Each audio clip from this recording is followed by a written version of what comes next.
जिस तरह का ताल्लुक़ मौलाना मुस्तफ़ा साहब ने ज़ाहिर किया, इसी तरह के एक शख्सियत और है मौलाना मोहम्मद कामिल साहब पिटलोखर, जो एक अरसे तक फूट गांव के अंदर मदरसे के ज़िम्मेदार रहे। और जब भी वहाँ जलसा होता था मौलाना ख़ुद मुझे हुक्म फरमाते थे कि वहाँ तुम्हें जाना है।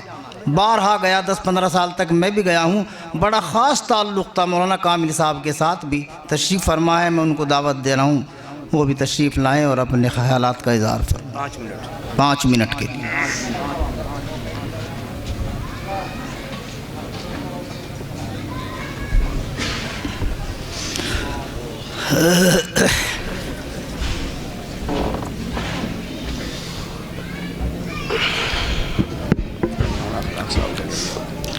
अस्सलामु अलैकुम वरहमतुल्लाहि वबरकातुहू।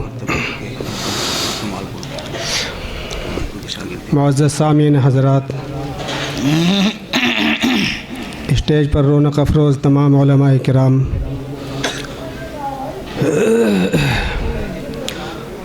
जैसे कि मेरे बड़े भाई मौलाना मोहम्मद मुस्तफ़ा साहब दामत बरकातुहुम ने अभी ख़ास तरीक़े पर हज़रत के कारनामों पर रोशनी डाली।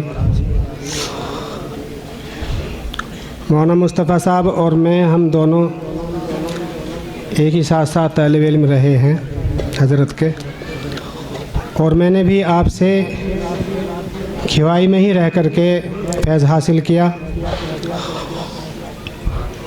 और हज़रत वाला ने हमारे साथ में जो मेहनत की और जो तालीम का जो सिलसिला था, आजकल उसका तसव्वुर करना भी मुश्किल है। हज़रत वाला का यहाँ तक मामूल था कि हज़रत वाला हमको जुमे को भी सबक पढ़ाया करते थे। यानी सब मदरसों के अंदर छुट्टी होती है, लेकिन हमारी छुट्टी जुमे में भी नहीं होती थी, जुमे में भी सबक हुआ करता था। एक मर्तबा ऐसा हुआ कि हज़रत सबक पढ़ा रहे थे जुमे में भी। मेरी वालिदा और नानी हमारी, चूँकि मेरी जो ननिहाल है वो खिवाई है और मैं भी खिवाई रहा हूँ बचपन से। हिफ्ज़ के उस्ताद मोहतरम तो मौलाना हाफिज़ मोहम्मद हनीफ़ साहब रहमतुल्लाह अलैह थे, और शरे जामे तक के जो उस्ताद हैं वो हज़रत वाला रहे हैं। तो जुम्मे में भी सबक पढ़ा रहे थे। हमारी वालिदा नानी दोनों आई और आकर के हज़रत से कहा कि ऐसे हमने आप ही देखे कि जो जुमे को भी नहीं पढ़ाते, जुमे को भी छुट्टी नहीं होती, जुमे मुस्तकिल पढ़ाते हैं। कई मदरसों में जुमे में कहीं पढ़ाई होती नहीं, लेकिन तुम जो है जुमे को भी पढ़ाते हो। और मुझसे कहा कि जाओ चलो, तो मौलाना ने फरमाया कि अच्छा जाओ, ले जाओ अगर ये जाना चाहे तो हमारी वालिदा ने, नानी ने बहुत कहा कि चलो हमारे साथ में पढ़ना छोड़ो, लेकिन मैं नहीं उठा, मैं पढ़ता रहा। तो हमारी नानी ने गुस्से में ये कहा कि अच्छा बस तुम ही रखना, इसे तुम ही रखना, हम जा रहे हैं।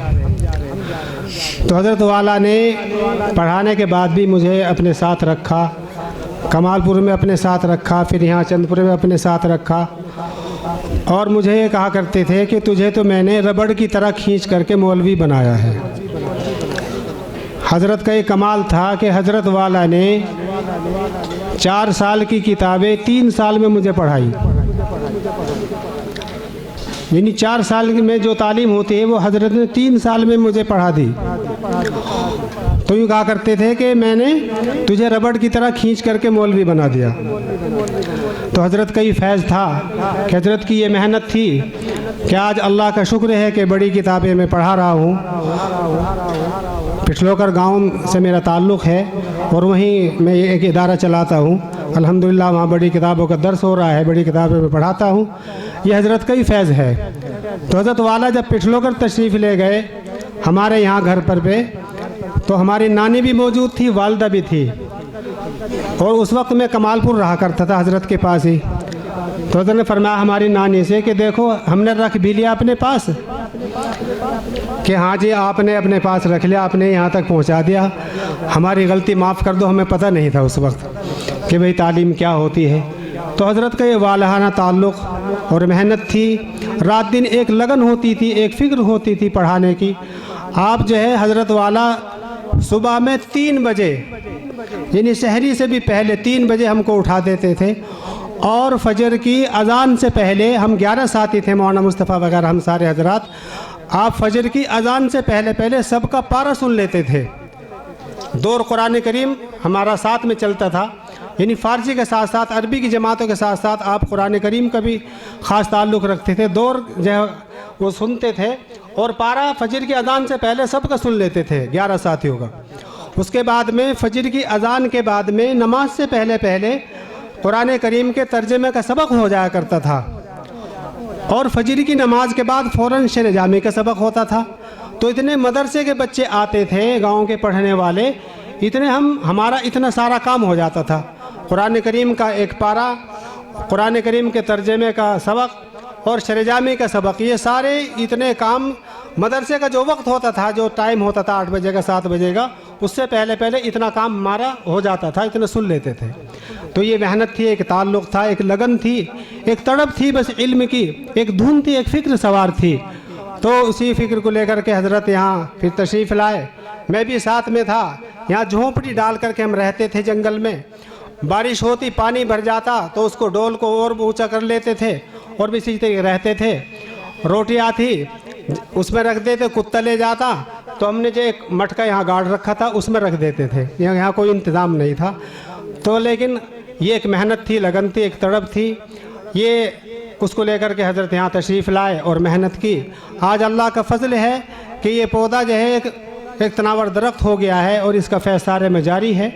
सभी हजरात से मैं गुजारिश करता हूँ कि हम सभी इसी तरीके से जैसे उस वक्त ताल्लुक़ था हज़रत के ज़माने में, ऐसे हम अपना ताल्लुक़ बरक़रार रखें। अल्लाह ताला हम सबको अमल की तौफ़ीक़ नसीब फ़रमाए। अल्लाह ताला हज़रत वाला को आपकी क़ब्र को अल्लाह नूर से मनव्वर फ़रमाए, करवट करवट चैन नसीब फ़रमाए। अल्लाह ताला आपके दर्जात को बुलंद फ़रमाए। आमीन अल्लाहुम्मा आमीन।